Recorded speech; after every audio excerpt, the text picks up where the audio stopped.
ગીરની કેસર કેરીને GI tag મળતા 2011માં તેની કાનૂની ઓળખ મળતા તેની આપણી ગુજરાતમાં અને ભારતભરમાં તો ડિમાન્ડ ખૂબ જ વધી છે। તેની સાથોસાથ આંતરરાષ્ટ્રીય જે એક્સપોર્ટ કરવામાં આવે છે એમાં પણ આંતરરાષ્ટ્રીય બજારોમાં પણ આપણી ગીરની કેસર કેરીની ડિમાન્ડ ખૂબ વધી છે। છેલ્લા 5 વર્ષમાં ટોટલ 3000 મેટ્રિક ટન કેરીની નિકાસ કરવામાં આવી છે, જેમાં ગત સિઝનની વાત કરીએ તો કુલ 856 મેટ્રિક ટનની નિકાસ થઈ હતી અને ચાલુ સિઝનમાં કુલ 550 મેટ્રિક ટનની નિકાસ થઈ છે અને હજુ પણ 15 થી 20 દિવસ નિકાસ થાય એવી શક્યતા વર્તાઈ રહી છે। જ્યારે સિંગાપુરમાં જે કન્ટેનર ગયું હતું તેની ડિમાન્ડ વધતા ત્યાં અમુક જ સમયમાં તમામ કેરીઓનું વેચાણ પૂરું થઈ ગયેલું હતું અને ડિમાન્ડ પણ વધી છે। યુદ્ધને કારણે બહુ ખાસી એટલી અસર નથી। મિડલ ઈસ્ટમાં અને ગલ્ફની કન્ટ્રીઝમાં કેરીની નિકાસ ચાલુ જ છે। દુબઈ, કતાર, ઓમાન અને મિડલ ઈસ્ટના જે કંઈ કન્ટ્રીઝ છે તેમાં આપણી ગીરની કેસરની નિકાસ થાય છે। ચાલુ સિઝનમાં 550 મેટ્રિક ટનથી પણ વધુ કેસર કેરીની નિકાસ કરવામાં આવી છે। જાપાનમાં નિકાસ અટકતા સિંગાપુરમાં માંગમાં જબરદસ્ત ઉછાળો જોવા મળ્યો। વૈશ્વિક યુદ્ધની અસરથી એ ફૂડ ચાર્જ છે તે બમણો થયો। ગુજરાતના 1425 ખેડૂતો નિકાસ પ્રક્રિયામાં જોડાયા।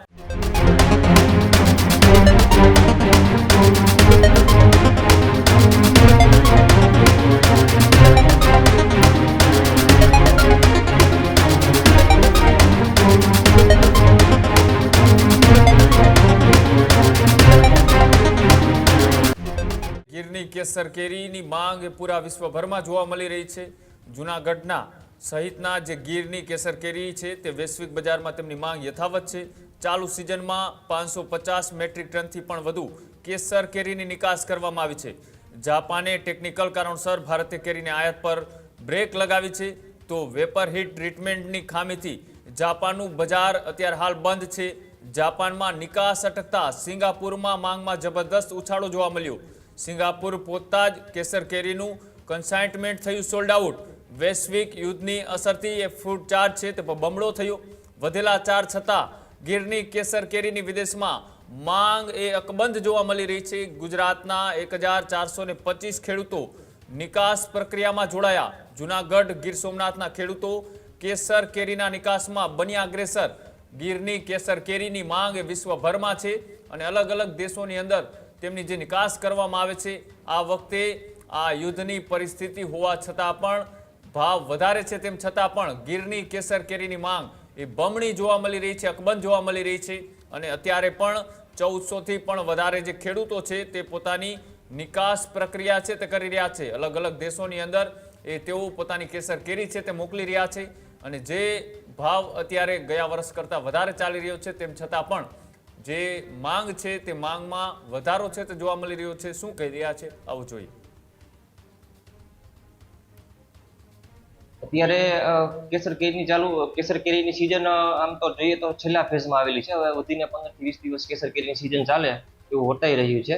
હવે આપણે નિકાસની વાત કરીએ તો આપણા ગીરની કેસર કેરીને જીઆઈ ટેગ મળતા 2011માં તેની કાનૂની ઓળખ મળતા તેની આપણી ગુજરાતમાં અને ભારતભરમાં તો ડિમાન્ડ ખૂબ જ વધી છે। તેની સાથોસાથ આંતરરાષ્ટ્રીય જે એક્સપોર્ટ કરવામાં આવે છે એમાં પણ આંતરરાષ્ટ્રીય બજારોમાં પણ આપણી ગીરની કેસર કેરીની ડિમાન્ડ ખૂબ વધી છે। આપણે કેરીની વાત કરીએ તો સૌરાષ્ટ્રમાં આપણે અંદાજિત 44,000 હેક્ટર આંબાનું વાવેતર થયેલું છે, જેમાં અંદાજિત ઉત્પાદન 3,15,000 મેટ્રિક ટન જેટલું થયેલું હતું। 2011માં જીઆઈ ટેગ કેસર કેરી જીઆઈ ટેગ મળતા તેની એક્સપોર્ટમાં પણ ડિમાન્ડ વધતા વાત કરીએ તો આપણે યુએસએ, યુકે, કેનેડા, યુરોપિયન યુનિયન્સની કન્ટ્રીઝ અને ગલ્ફની કન્ટ્રીઝ અને મિડલ ઈસ્ટની કન્ટ્રીમાં પણ છેલ્લા 5 વર્ષમાં ટોટલ 3000 મેટ્રિક ટન કેરીની નિકાસ કરવામાં આવી છે, જેમાં ગત સિઝનની વાત કરીએ તો કુલ 856 મેટ્રિક ટનની નિકાસ થઈ હતી અને ચાલુ સિઝનમાં કુલ 550 મેટ્રિક ટનની નિકાસ થઈ છે અને હજુ પણ 15 થી 20 દિવસ નિકાસ થાય એવી શક્યતા વર્તાઈ રહી છે। આવા કેટલા ખેડૂતો રજીસ્ટ્રેશન કરાવ્યું જૂનાગઢ કેટલા છે? કુલ નિકાસ માટે આપણે અપેડા ફાર્મ રજીસ્ટ્રેશન ફરજિયાત હોય છે। તેની વાત કરીએ તો અત્યાર સુધીમાં આપણે ગુજરાતમાં 1425 જેટલા અંદાજિત ખેડૂતોએ ફાર્મ રજીસ્ટ્રેશન કરાવેલું હોય છે, જેની વેલિડિટી છે 5 વર્ષની હોય છે।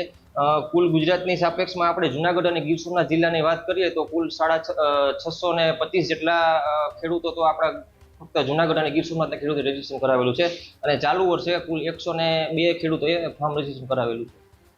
આવા જાપાનની કેરી આવ્યા હતા હવે જાપાનની દેશમાં આપણે જો નિકાસ કરવી હોય તો તેમાં એક વેપર હીટ ટ્રીટમેન્ટ કરી અને એની એક પ્રક્રિયા કરીને એમાં પ્રક્રિયા કરીને પાસ કરીને પછી એક્સપોર્ટ કરવામાં આવતી હોય છે. પરંતુ અમુક કારણોસર આ જે વેપર હીટ ટ્રીટમેન્ટની પ્રક્રિયામાં ખરી ન ઉતરતા આ વખતે જાપાન દેશમાં નિકાસની બંધ કરવામાં આવેલું છે.